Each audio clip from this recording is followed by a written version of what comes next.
When you plant, it takes 3 to 4 months for results to be seen. You cannot answer the question of no food on the average Kenyan table by saying you have issued fertilizers. There has to be an immediate solution to an immediate problem as we wait for what has been planted.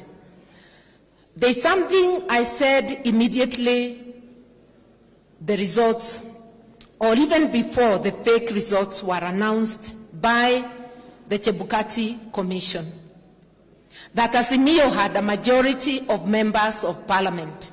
May I repeat that here now, that the total number of Azimio members of parliament, of the National Assembly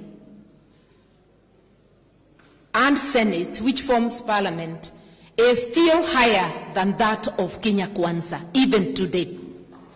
They hold the post of majority leader, but they do not deserve it.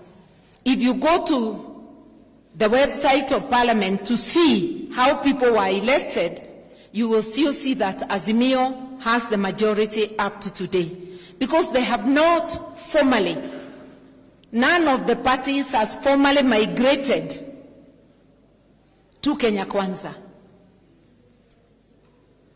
Azimio is a majority party. If you go to the counties, Azimio has 24 elected governors.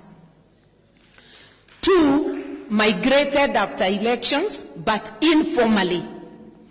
Having 24 as against Kenya Kwanza's 21 means that automatically they have a majority.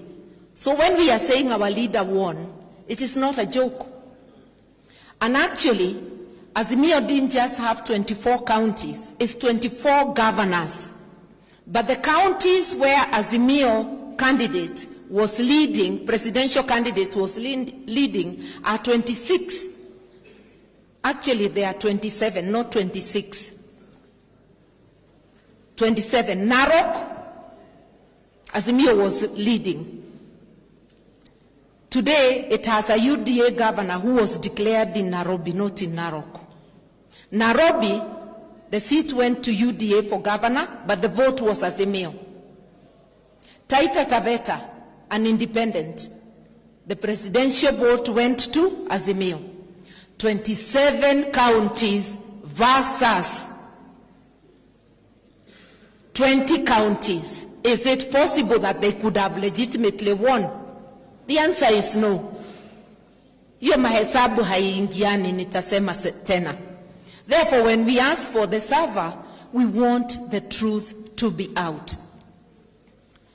And those who are telling us that the Supreme Court decided, yes, it did, and we disagreed with it, and I do not know how a court of law, let alone the Supreme Court, can allow a foreign company to refuse to open the servers when the Kenyan law, Kenyan constitution, says that the elections must be accountable and verifiable.